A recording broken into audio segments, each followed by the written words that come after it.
महासभा कार्यशैली अभी अभी सभी लोग अपना विचार प्रस्तुत कर रहे हैं, तो मुझे भी कुछ कहना चाहिए। तो मैं तो एक बात कहता हूँ कि इस समय समाज के अंदर जो उपद्रव खड़ा हुआ है, एक बहुत बड़ा जो है आंदोलन, एक मुहिम चलाई जा रही है। तो इसके पीछे कोई कारण तो है ही है, तो कारण तक पहुंचना चाहिए तो इसका समाधान मिलेगा। तो इसमें मुख्य कारण जो है, चौधरी भजनलाल जी पूर्व मुख्यमंत्री, उनके सुपुत्र कुलदीप बिश्नोई मूल में कारण है। वो चाहे बुरा माने चाहे भला माने, हो सकता है ये बात उन तक पहुंच भी जाए और मैं पहुंचाना भी चाहता हूं। मैं एक निवेदन करता हूं कि आप कुलदीप जी इस समाज के संरक्षक बने और इस समाज के बिश्नोई रतन भी बन गए। काम तो कुछ किया नहीं, जो कुछ किया सब विपरीत हुआ। आपके अवगुण मैं जितना समझता हूं, गुण तो आपके बहुत गाते हैं, जब मंच पर आते हैं तो आपके ही गुण गाए जाते हैं, लेकिन स्पष्ट रूप से सच्ची बात कहने वाला इस मंच पर कोई नहीं दिखता। और वो सच्ची बात आप सुनना भी नहीं चाहते। सच्ची बात कहने वाले को अब मौका भी नहीं देते। अधिक विस्तार में न जा करके, एक तो आपने जो है हिसार सभा, जो प्रतिष्ठित सभा है, उसके अंदर अपनी मनमानी की है और उस सभा को बदनाम किया है और अब कोर्ट में चक्कर लग रहे हैं। ये साहब आपकी मेहरबानी है, क्यों तो आपने अध्यक्ष को उठाया, प्रदीप को, कोई उसकी मैं कमी नहीं बताई और मनमुखी तरीके से उनको हटा दिया गया। अभी वो संघर्षरत है और चुनाव की प्रक्रिया में भी कुछ गड़बड़ियां चल रही है। वही स्थिति अखिल भारतीय बिश्नोई महासभा में पूर्व चुनाव में की। अपनी इच्छा के अनुसार प्रधान की नियुक्ति की। जो चुन करके सदस्य आए थे उनसे कुछ पूछा नहीं, उनकी सहमति ली नहीं और अपने मनमुखी तरीके से आपने अध्यक्ष नियुक्त कर दिया, कार्यकारिणी गठित कर दी। चलो, वो तो 5 साल जैसे तैसे बिताए लिए, पूरे कर लिए और पूरा होने के बाद भी 1 वर्ष तक कोरोना की नाम लेकर के चुनाव स्थगित कर दिए और उसी सभा को पुनः 1 साल के लिए टाइम दिया कि फिर यही सभा काम करेगी। और आपने जो है उसका पत्र मुरादाबाद कार्यालय में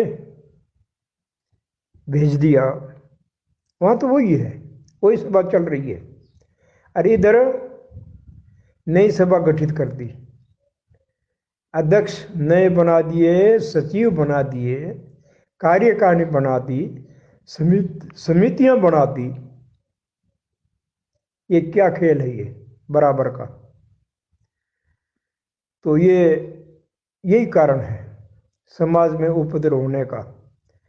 ये महानुभाव अध्यक्ष महोदय जी वर्तमान के, रामस्वरूप जी और सीताराम जी, इन्होंने भी ये नहीं कहा कि कुलदीप जी हमको क्यों आप अध्यक्ष बना रहे हो और क्यों सचिव बना रहे हो, किस किस अधिकार से बना रहे हो। ये भी आगे जाकर के गला मान दिया कि हमारे माला डाल दो। इनको भी सोचना चाहिए था। अब फंस गए बुरी तरह। तो ये नुकसान है। ये किसको नुकसान है?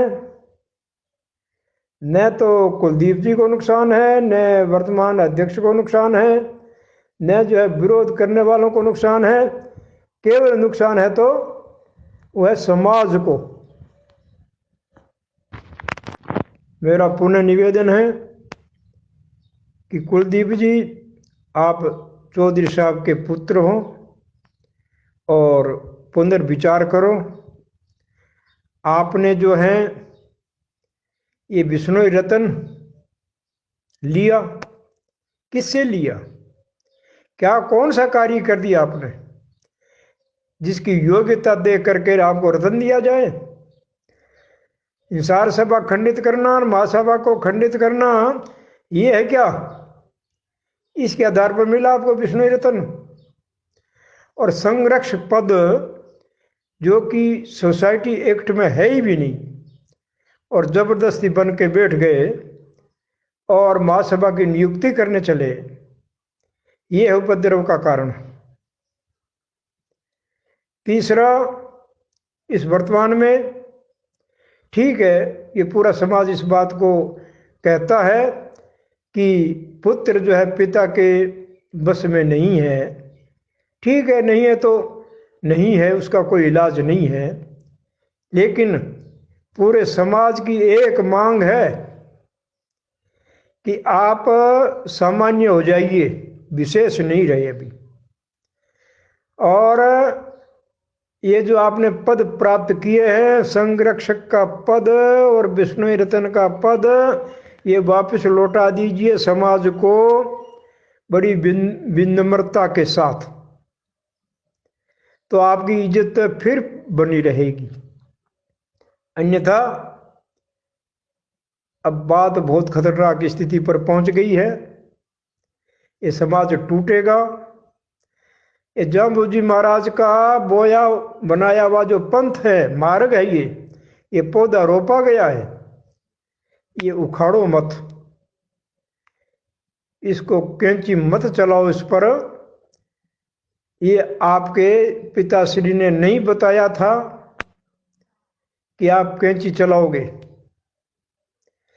अपने परिवार पर तो चलाई, वो तो परिवार ने सहन कर ली, लेकिन समाज क्यों सहन करेगा? नहीं करेगा। और इसमें पानी डालें, उसकी सुरक्षा करें, इस पंथ को आगे बढ़ाएं, विकास के लिए सोचें, तो आपकी इज्जत ये समाज करेगा। आपकी नहीं करेगा, आपके पिता श्री भजनलाल जी की देन है ये, इसलिए आपको मानते हैं। आप अहंकार के अंदर चूर मत हो जाइएगा, मुझे मानते हैं, तुम्हारे में कुछ भी नहीं है। ये चौधरी भजनलाल जी की करामात है, उनके नाम पर अभी भी उनका जो चेहरा आप में देखते हैं, और उस चेहरे को विकृत ना कीजिएगा। ये मेरा निवेदन है, नम्र निवेदन है। मैं कोई आदेश नहीं दे रहा हूं, निवेदन कर रहा हूं। इस समाज को बचा लीजिए, इस पंथ को बचा लीजिएगा। और इस प्रकार यदि चलता रहा तो बहुत जबरदस्ती नुकसान होने वाला है, क्योंकि पहले से ही दो दो सभाएं चल रही हैं। एक तो चल रही है भारतवर्षीय बिश्नोई सभा, एक चल रही अखिल भारतीय बिश्नोई सभा।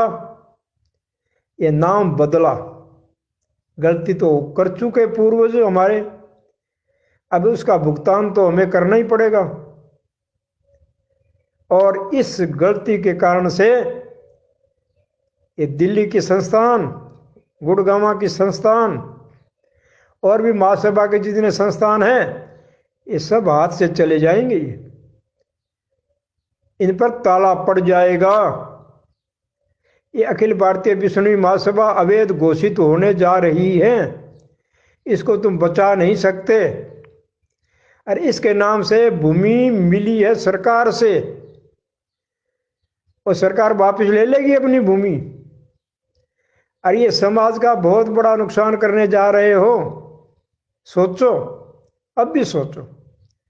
अभी सब साथ मिल करके, पक्ष विपक्ष का कोई मतलब नहीं है, सब एक साथ हैं और मिल करके इस समस्या का समाधान करें। कृपया समाज के लिए, आने वाली पीढ़ी के लिए, और इस समाज का जो है धन लगा है इन संस्थाओं में, वो भी सोचो। तीसरी बात है कि आप जो हैं, आखिरी बात है, कुलदीप जी और कुलदीप जी के सहयोगी, अभी भी समय है, और समय रहते हुए पुनर्विचार करें और समाज की जो मांग है उसको पूरा करें। समाज तो ये नहीं कहती कि भव्य ने क्यों शादी करी हो, वो व्यक्तिगत मामला करके पूरा समाज उस पर तो पर्दा डाल देता है, कुछ नहीं कहते। लेकिन आप जो कुछ विशेष हो, इस समाज के कर्णधार, किस लिए हो गए? आप समाज के संरक्षक हो और रतन हो। ये दोनों ही पद हाथ जोड़ करके समाज को लौटा दीजिएगा। यदि अपना भला चाहते हैं और समाज का चाहते हैं। और चौधरी भजनलाल जी की तरफ देखो, उन्होंने ये कभी नहीं सोचा होगा कि ये जो है मेरा समाज, जो समाज से बहुत प्यार करते थे, वो हर एक काम जो है समाज का प्रथम करते थे। इस प्रकार से इस बने बनाए हुए समाज को नष्ट कर डालेंगे, उनकी आत्मा कल्पेगी। तो ऐसा नहीं होना चाहिए। ये समाज बहुत आदर देता है चौधरी साहब भजनलाल जी को, और उन्हीं का रूप आप में देखते हैं, और उनकी आत्मा भी आपको देख रही होगी कि मेरे पुत्र ने क्या कर डाला। ये अहंकार को छोड़ दीजिएगा, केवल अहंकार है ये, और कुछ भी नहीं है। आप अपनी राजनीति करें, अपना व्यापार करें, धंधा करें, समाज की सेवा हो तो करें, न करें तो कोई बात नहीं है। लेकिन ये उपद्रव जो हो रहे हैं, इसको शांत कीजिएगा। ये मेरा निवेदन है, क्योंकि मुझे किसी को नहीं देखना है, न तो पक्ष को देखना, न विपक्ष को देखना। मुझे अपने मेरे समाज को देखना है, गुरु महाराज की मर्यादा को देखना है। इस समाज की प्रगति किस प्रकार हो सकती है? एकता में बल है, और वो एकता नष्ट होने जा रही है। इसको अभी भी समय रहते संभाल लीजिएगा। तो बाकी तो सब हरियाणा, पंजाब के, गंगानगर के, आप कुलदीप सिंह सोचो कि तुम्हारे साथ है, आपके साथ कोई नहीं है। हाँ, बोलते नहीं हो, चुप है, मौन है। इसका मतलब ये नहीं है मौन होने का कि आपका साथ दे रहे। और इधर राजस्थान में, पूरा राजस्थान, मध्य प्रदेश, उत्तर प्रदेश, ये लोग मुखर है आपके विरोध में, विरोध पूर्ण रूप से कर रहे हैं। और देखो, एक कहे तो बात झूठी, 10 कहे सो साची। समूह जब एक तरफ हो जाता है तो झूठी बात को भी सच कर देते हैं। और अकेला एक आदमी यदि सत्य कहता है तो वो भी झूठ मालूम पड़ता है। इस समूह में शक्ति है, और इसको पहचाने और आदर करें। बिना समाज के, बिना जन जनार्दन के कोई नेता सफल नहीं होता है, कोई इज्जत नहीं मिलने वाली। इज्जत कौन देता है? अपना मान करके समाज देता है, समूह देता है। और वो जब इज्जत नहीं देता है, काले झंडे दिखाता है, मुर्दाबाद के नारे लगाता है, तो समझदार को तो इशारा ही बहुत है, समझाना चाहिए। और मैं फिर से कहता हूं कि कुलदीप जी, आप जो है समझदारी से काम लेवें और इस उपद्रव को, तूफान को शांत करें। आप ही कर सकते हो। आपकी वजह से ये उपद्रव खड़ा हुआ है और आप इसे शांत कर सकते हो और अपनी इज्जत को बचा सकते हो और चौधरी भजनलाल जी का जो है मान सम्मान बढ़ा सकते हो। धन्यवाद। मैं आचार्य कृष्णानंद।